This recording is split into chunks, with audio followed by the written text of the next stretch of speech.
안녕하십니까. 성경은 내 이야기다 김홍덕입니다. 오늘은 마가복음 24번째 시간입니다. 이제 불과 3장인데 24번째 시간이네. 이렇게 가면 100번을 넘겠죠. 제가 이걸 이제 컴퓨터에 파일을 정리할 때 마가복음하고 뒤에 이제 그 자릿수를 두 자리만 잡았는데 세 자리가 될 것 같습니다. 오늘은 우리가 마가복음 이렇게 3장을 보도록 하겠습니다. 3장인데 지난번에 우리가 3장 1절에서부터 6절까지 해서 한 손 마른 사람에 대한 이야기는 봤습니다. 그리고 그 다음에 좀 오늘은 이제 본문을 좀 길게 한번 보겠습니다. 다 읽지는 못할 것 같습니다. 그 7절에서부터 12절까지는 그 예수님을 찾아서 많은 사람들이 왔다. 그리고 13절에서부터 19절까지는 12제자를 부르시고 12제자 이름도 나옵니다. 그리고 20절부터 30절까지는 그 예수님이 이제 귀신을 내어 쫓으니까 당시 사람들이 예수님이 귀신을 내어 쫓는 것은 그 귀신의 왕인 바알세불의 힘을 빌려서 그렇게 하는 것이 아니냐, 이렇게 이제 얘기를 한다는 것이죠.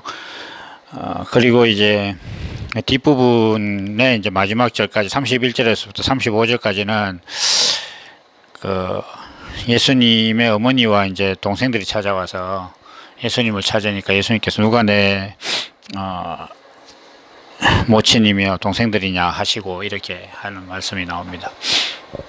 그게 전반적으로 어떤 하나의 특정된 사건이 있는 것이 아니라 예수님을 둘러싼 어떤 그 시대의 어떤 분위기, 내지는 예수님을 바라보는 어떤 그 사람들의 시각, 이런 것들이 이제 이 부분에서 많이 다뤄지고 있습니다.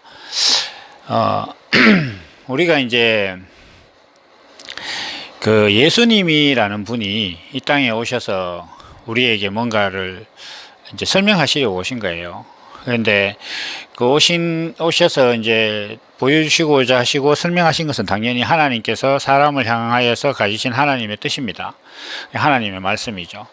근데 그걸 이제 결론적으로 이야기하면 무엇이냐 하면 하나님께서는 사람을 만드실 때 목적이 있었다. 그래서 사람이 그 목적을 회복하면 그 사람이 곧 하나님의 아들이다. 그 하나님의 아들이라는 것은 하나님이 생물학적으로 어떤 사람을 낳는 것이 아니라 아들이라는 존재가 가지고 있는 의미라는 것은 아버지가 가지고 있는 어떤 그런 눈에 보이지 않는 의와 뜻, 그리고 유전성, 이런 것들이 몸으로 나타났을 때 그걸 아들이라고 하는 겁니다. 그처럼 하나님의 아들이 된다는 것은 하나님께서 가지고 계신 하나님의 뜻과 또 하나님의 성품이 있습니다. 그 성품이 육신으로 나타났을 때 그 사람을 하나님의 아들이라고 하는 것입니다. 그러면 하나님의 아들이라고 하는 존재는 근원적으로 하나님의 성품이 표현되는 사람입니다.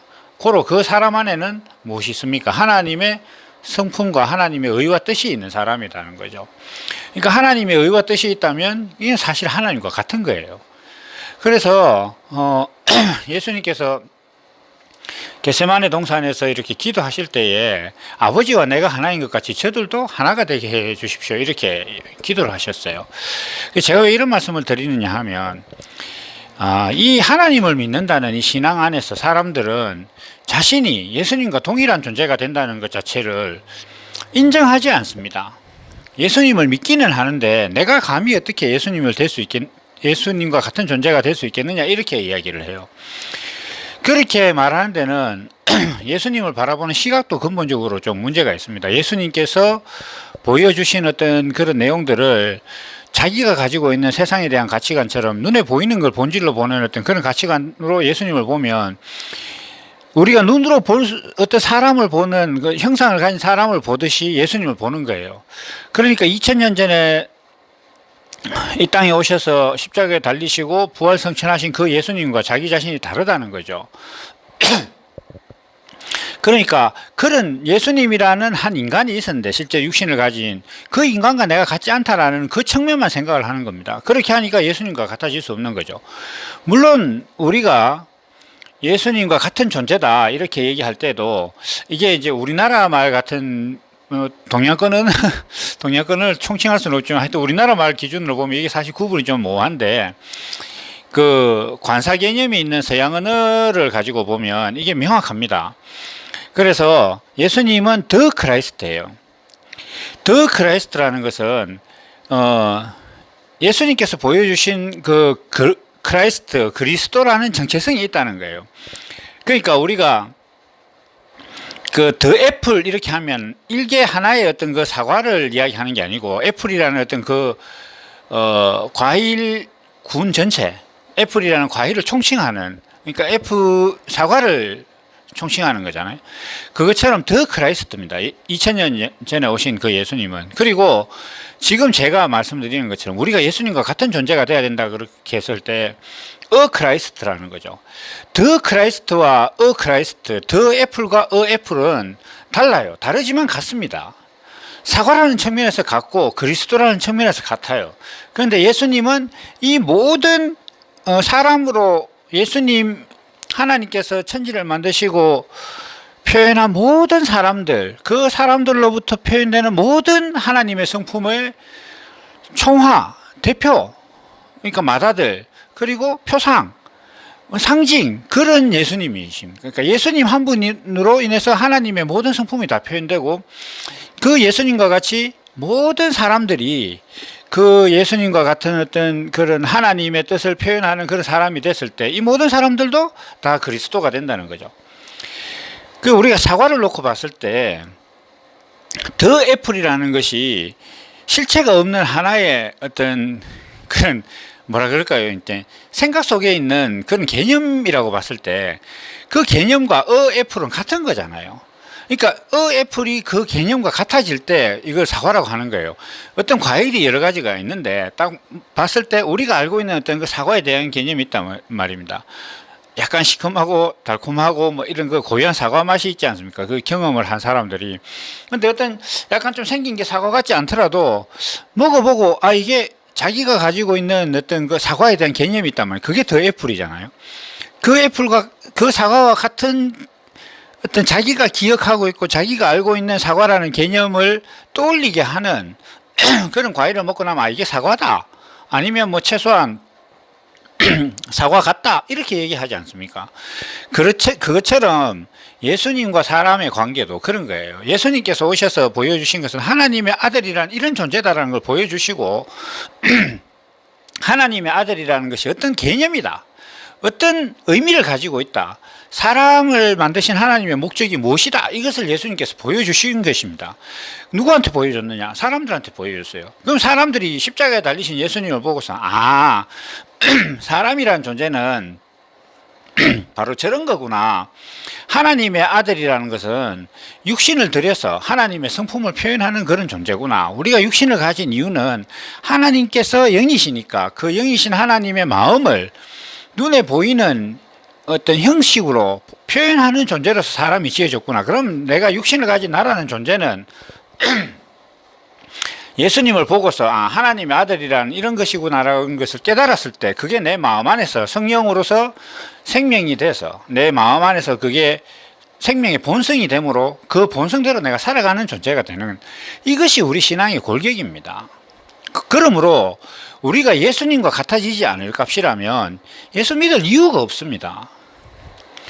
그러니까 그 2000년 전에 십자가에 달려 돌아가시고 부활하신 예수님을 보면서 예수님께서 십자가에 달려 돌아가신다는 것을 믿는다. 그분이 내 죄를 대신하기 위해서 돌아가셨다. 백날 믿어도 소용없다니까요. 그 아무리 믿어본들 무슨 소용이겠습니까? 객관적으로 증명해도 소용없다고요. 왜냐하면 그게 내 이야기가 아닌데 내가 십자가에 달리신 예수님을 보면서 내가 예수님과 같은 존재구나 라는 깨달음이 없다면 그 아무 소용없어요. 미운 오리 새끼가 하늘 나는 백조를 보고 백조 잘 나르네. 오리는 못 나른다. 하늘을 못 날지만 백조는 참 하늘을 잘 나네. 우아하다. 아무리 그걸 믿고 고백을 해보세요. 지가 무슨 상관인가 그게. 아무 상관없다니까요. 그 미운 오리 새끼가 하늘 나는 백조를 보고 내가 저거구나라고 생각할 때 하늘을 날 수 있는 겁니다. 이게 신앙의 근간이란 말이에요. 그런데 오늘 이 예수님을 둘러싼 사람들의 사고방식들이 여기 이제 잘 나옵니다. 앞부분에 많은 사람들이 예수님께 나와서 이제 병을 고쳐달라는 거죠.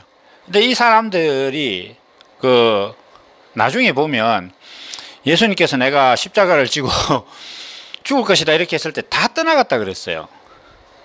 다 떠나가고 나서 12제자만 딱 남았을 때 너희도 가려느냐 이렇게 묻는 장면이 나오지 않습니까? 이 사람들은 또 그뿐만 아닙니다. 더 나아가서 예수님께서 마지막에 이제 예루살렘 성에 입성하실 때에 막 호산나 다윗의 이름으로 오시는 주여 하고 우리를 구원하소서 하고 난리도 아니었어요. 막 종려나무 가지를 깔고 막 자기 옷을 벗어가지고 길에 놓고 막 난리도 아니었는데 예수님께서 십자가에 못 박히시게 이제 시려고 잡혀가니까 십자가에 달려있는 예수님을 보면서 네가 하나님의 아들이면 거기서 내려와 봐라 놀렸다니까요. 조롱했어요. 그 사람들과 같은 사람들입니다. 그러니까 이 사람들에게 있어서 예수는 어떤 사람들이냐 이렇게 했을 때 자기 육신의 문제를 해결하는 능력자로 보고 있습니다. 제일 앞부분에 나오는 이 사람들은 그러니까 7절에서부터 12절까지 그러니까 예수님께서 사람들의 병을 고치신 것은 그 사람의 육신을 어떻게 하기 위해서 병을 고치신 게 아니에요. 그 사람의 육신을 잘 고쳐놔야 된다라는 것이 중요하면 어쩌면 그 사람들 중에 한 사람 정도는 지금까지 살아있어야 되는 거예요. 살린 사람이 한두 사람도 아닌데 다 죽었어요. 그러니까 예수님이 기적을 일으켜서 살려놓은 사람도 죽더라는 거예요. 그 육신의 운명이라는 건데 그거는. 그러면 예수님께서 육신의 병을 고친 것은 예수님께서 육신의 병을 고칠 때 목적이 육신에 있는 것이 아니다라는 것 정도는 알아야 됩니다. 이게 사람이 그 성경을 보고 이런 말씀들을 볼 때 그 정도 생각은 좀 할 줄 알아야 되는 것 같아요. 그런데 놀랍게도 뭐 공부를 많이 하면 할수록 석사, 박사 뭐 이렇게 하고 뭐 미국에 가서 신학을 공부를 하고 이렇게 해도 이게 그래 안 보입니다. 왜냐? 하늘 나는 백조를 보면서 야, 참 우아하다 이렇게 생각하고 백조만 연구를 하고 있는 미운 오리 새끼가 그래. 그래서 자기는 못 나르는 거예요. 자기는 예수 그리스도가 될 수 없는 거예요. 그런데 또 이제 그 다음에는 이제 12제자들을 이렇게 이제 세우셨다 이렇게 하고, 그러니까 그 예수님을 바라보는 이제 부류가 있는데 제자들이 있고 자기 병을 고치려고 나온 사람들이 있고 그 다음에 예수님의 기적을 뭐라 그럴까, 야, 니도 귀신 아니야? 니가 귀신의 대장의 힘을 빌렸으니까 귀신을 내쫓는 거 아니냐? 뭐 이렇게 얘기한 사람이 있고, 그 다음에 예수님과 육신적인 혈통을 가지고 와서, 야, 나 너 엄마야. 나 네 여동생이야. 나 너 동생이야. 이렇게 이제 이야기한 사람이 있다는 거죠. 근데 예수님께서는 여기에 대해서 한결같으십니다. 그러니까 그 병을 고치러 온 사람들한테는 그 이제 어디 가서 내 이야기 자꾸 하지 마라. 근데 이것은 사실 여러 가지 측면인데 제가 지금 말씀드리는 측면에서 본다면 예수님께서 이렇게 말씀하시는 것은 네가 지금 나를 만난 어떤 그 상태를 그대로 이야기하지만 그것이 내가 네한테 병을 고쳐준 본질이 아니다.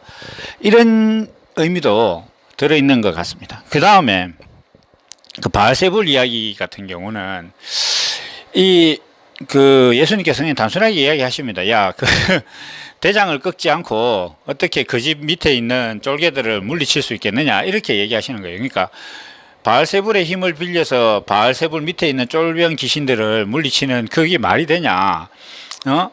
내가 어디 가서 저기 뭐 예를 들면 군인인데 내가 다른 나라 군대에 가서 일병을 두드리 패려고 하면 그 위에 뭐 중대장 소대장을 이기지 않고 그걸 어떻게 내가 내 마음대로 할 수 있겠느냐 이런 얘기고, 한편으로는 야 그럼 그 군대가 대대장 연대장이 자기 군사를 마구 죽이는 어떤 그런 군대가 있겠느냐 뭐 그런 얘기를 하시는 거죠. 그러니까 이것이 그 어떤 예수님께서 귀신을 내어 쫓는다는 것은 내가 지금 귀신의 힘으로 하는 것이 아니다. 이건 하나님의 힘이다라는 것을 이제 말씀하시고, 그 다음에 이제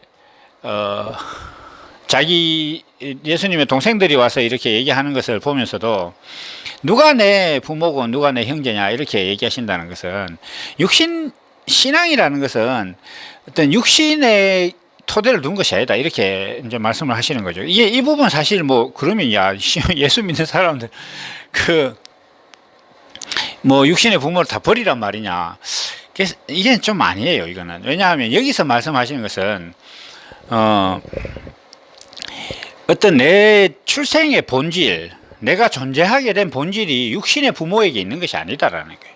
육신의 부모는 내가 제가 이제 늘 이 블로그나 말씀을 전할 때 드리는 말씀이 있지 않습니까? 우리가 세상에 속해 있으면 세상이 가지고 있는 그 가치관에 우리가 순종하고 그것이 때로는 하나님에 의해 좀 그 반대되더라도 우리가 그것 때문에 죄인이 되는 것이 그게 십자가를 지는 삶이라고 늘 말씀을 드리고 있어요. 그럼 부모님과의 어떤 그 관계도 제가 많이 본 것 중에 하나가 자기 신앙이 너무 중요하니까 그 젊은 청년들이 이제 부모님들을 안 믿고 자기는 예수를 믿어야겠는데 부모님들이 자꾸 반대하니까 자꾸 집을 나와요. 그 집을 나와서 자기들끼리 모여 사는 거 제가 많이 봤거든요. 근데 그건 아니에요, 그거는. 왜냐하면, 부모님이라는 그 존재는 하나님께서 나를 조성하시는데 사용하시는 어떤 그 환경입니다. 그러니까 바울사도가 말씀하신 것처럼 하나님이 주신 모든 것은 감사함으로 받아야 되는 것이지 이게 버릴 것이 아니에요. 그러니까 부모님이라는 존재도 내게는 되게 감사한 존재라는 거예요. 그런데 예수님께서 여기서 이렇게 말씀하시는 것은 뭐냐면 그 부모가 너의 존재의 본질은 아니라는 거예요. 부모로 인해서 네가 있는 것이 아니라 하나님으로 인해서 네가 있는 것이다라는 것을 말씀하시는 거예요. 그게 우리가 이제 뭐 자기가 존재하는 정체성에 대한 어떤 그런 근본을 알 수 없으니까 사람들이 부모를 공경합니다. 부모는 사실 공경을 해야 돼요. 다른 거 필요 없습니다. 경제적인 논리로만 봐도 이게 경제적인 논리라고 하긴 좀 뭐 하지만은 기브 앤 테이크라고 할까? 자기가 살 동안 받은 것만 생각을 해도 거기에 상응하는 그런 것들 하고 살아야 그게 도리입니다. 그게 신앙이 다르다고 부모를 내팽개친다는 건 말이 안 돼요. 그래서 그건 가이사의 법일 수도 있어요. 세상의 법일 수도 있지만 그러나 그것을 한다고 하나님께서 벌하시는 것도 아니고 오히려 그런 것들을 외면하는 것은 예수님께서 세상의 법에 의해서 십자가를 지셨는데 그거를 외면하는 거예요. 내가 부모님 밑에서 살아가는 것 자체를 막 부인한다거나 이렇게 하면 안 된다는 거죠. 그러나 그 부모도 위에 부모가 있고 그 부모님도 더 위에 이렇게 계속 부모님이 있었어요. 그러니까 수도꼭지에서 물 나온다고 수도꼭지가 수원은 아니잖아요. 그것처럼 내가 내 부모님 밑에서 태어났다고 해서 내 부모님 내 근원이 아니라는 거예요. 하나님께서 어떤 사람을 나게 하시는 법 아래 두셨기 때문에 내가 난 것이지 그게 내 부모를 공경하는데 그 부모가 내게 있어서 내 존재의 근원이라고 생각할 것은 아니라는 거죠. 그래서 이런 문제들을 예수님께서 얘기를 하시고 있는 거예요. 자, 그러면 뭐 제가 이제 이렇게 좀 오늘은 러프한 어떤 얘기들을 해가는 것은 뭐냐면 그래도 여기 대단히 중요한 내용이 있습니다. 뭐냐면 우리가 예수를 믿을 값이면 내가 예수 그리스도와 같은 존재가 돼야 돼요. 그러니까 예수님과 같은 존재가 된다는 것은 사람들이 예수님을 바라보는 어떤 이런 관점들이 있지 않습니까? 뭐 내 육신의 문제를 해결하는 분, 나와 뭐 혈통적으로 어떤 연관이 있느냐, 제가 굉장히 좀 비난을 한다고 봐야죠. 그 김도월이라는 사람이 한마디를 가지고 그 사람을 늘 비난하기는 좀 곤란하긴 한데 그 한국 사람들이 왜 성경을 읽느냐 우리나라 역사도 모르면서 이런 얘기를 하는 걸 제가 TV에서 봤거든요. 한때 그 사람 강의가 재밌어서 좀 들은 적이 있었어요. 뭐 그런 얘기 하는 거 보고 나서부터는 이제 잘 안 듣는데 성경은 이스라엘 역사가 아닙니다. 성경은 인간의 이야기예요. 그럼 내가 인간인데 인간에 대해서 얘기하는 거 읽어야지. 들어야지. 지금 성경을 이스라엘 역사로 본다는 그 자체가 지금 여기 나오는 사람들 자기 육신의 병을 고치려고 한 사람들이나 예수님이 바알세불의 힘을 빌려서 귀신을 내어쫓는다고 생각하는 사람 똑같은 거예요. 그러니까 그 사람은 그런 사람이라는 거죠. 그러니까 그 사람은 똑똑한 척 해도 성경을 보면서 그건 이스라엘 역사다 이렇게 얘기하는 사람, 그 사람은 심청전 읽으면 물에 가서 빠져 죽어야 돼요. 효도를 하기 위해서. 글자 그대로 보는 거잖아요. 성경에 나오는 모든 단어가 뭐 이스라엘이고 뭐 유다왕이고 이렇게 이야기하니까 그 이스라엘 역사라는 눈에 보이는 대로 이야기하잖아요. 그럴 값이면 심청전을 읽고 효도를 하려면 물에 빠져 죽어야지. 그 효도를 이야기할 때 물에 빠져 죽으라고 해야 되는 거예요. 뭐 그럴 값이 아니면 말을 그렇게 하면 안 되는 거지. 그러니까 이거는, 이 성경이라는 것은 우리 인생이라는 인간의 이야기지 특정한 나라, 특정한 사람의 얘기가 아니다. 이 인간들이 사람이라는 존재가 예수님과 같이, 예수님이 보여주신 것과 같이 하나님의 아들로서, 그러니까 하나님의 의와 뜻을 표현하는 존재로서 살아가는 것이 인간이다. 그걸 설명하는 게 성경입니다. 그런데 사람들은 이 성경을 읽고서 여러 가지 이상한 짓들을 합니다. 첫째, 교회에 가서 늘 기도를 합니다. 하는데 뭘 하느냐? 하나님, 나 돈 주세요, 밥 주세요, 여자 주세요, 남자 주세요, 우리 아들 뭐 시험 잘 되게 해주세요, 건강 주세요, 이거 기도합니다. 이거 제 영상을 들으시면서 기도를 하셨는데 이거 외에 다른 기도 뭐 하시나요? 하나님, 내가 어떻게든지 주의 뜻을 행할 수 있게 해주십시오. 그 주의 뜻이 뭐죠? 내가 하나님의 뜻을, 말씀을 듣겠습니다. 하나님 내게 뭔가를 말씀하시면 내가 그것을 시행하겠습니다. 내가 어디로 갈까요? 선교사가 될까요? 제가 선교사들 제 동생도 선교사니까 그 삶이 힘들고 어렵다는 거 압니다. 그러나 저는 이렇게 합니다. 하나님께서 사람을 이 땅에 보내신 그 보내신 삶도 지금 이해를 못하고 있는데 어디 가겠다는 거예요 지금. 인생으로 육신으로 보내신 그 뜻이나 제대로 알아라. 뭐 지금 그것도 모르면서 어디 가서 뭘 하겠다는 거냐 지금. 그 먼 나라 가가지고 기껏 한다는 얘기가 예수 믿으면 잘 살게 된다고, 죽으면 천국 간다고. 그러니까 그걸 담보하기 위해서 너는 살 동안 성경에 있는 걸 행동으로 지켜라. 그거 전하러 갔잖아요. 그거 엉터리인데, 그 성경을 엉터리로 보고 있는데 행동으로 구원받는다는 거, 그거 지금 전하러 간 거예요 지금. 왜 그러느냐? 자기가 존재하는 목적을 모르니까. 하나님이 이 땅에 보내신 그 보내심을 외면했는데 지가 어디 가서 뭘 하겠다는 거예요 지금.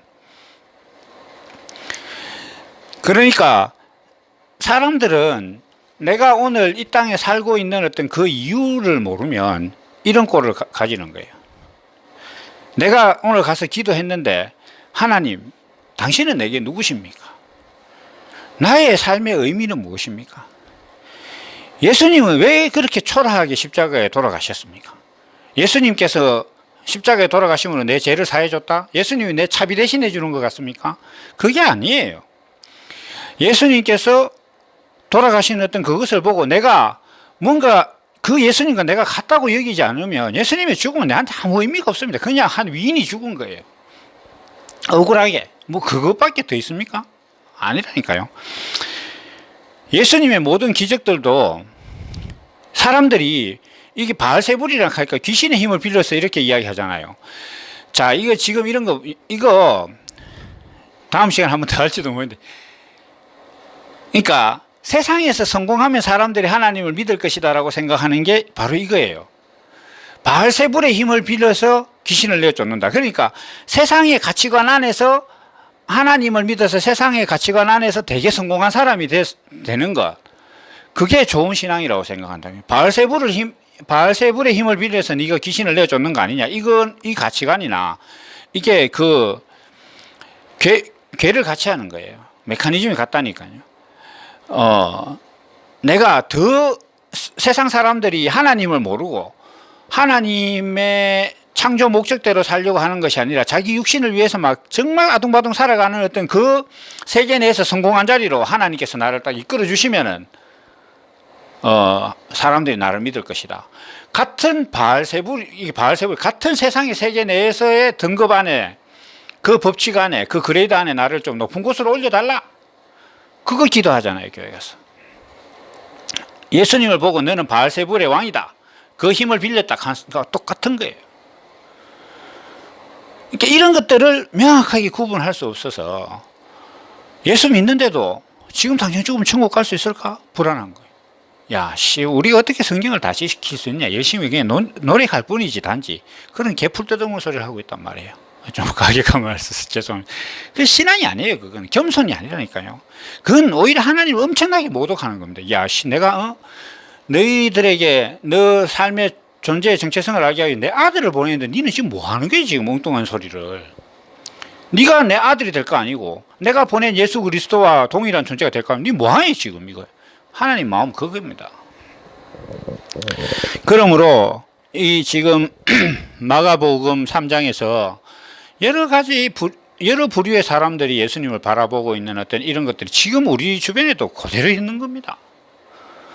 그래서 이런 모든 잘못된 시각들을 보정하고 온전케 하는 유일한 것이 있다면 예수님께서 이 땅에 오셔서 보여주신 어떤 그 모든 내용들을 보고서 내가 예수님과 같은 존재가 되는 것을 하나님께서 바라시고 내가 그렇게 되어야만 하는구나 라고 이렇게 깨달아질 때 예수님께서 하신 말씀이 무엇인지 이해가 되고 내 삶의 어떤 본질적인 의미가 생기는 거라 이렇게 볼 수가 있습니다. 그래서 오늘은 이제 그 마가복음 3장에 있는 어떤 말씀을 가지고 전반적으로 그 시대의 사람들이 예수님을 어떻게 봤는지를 한번 살펴봤고 또 그 이와 비슷하게 똑같게 지금 이 시대에도 이런 사람들이 있다는 거.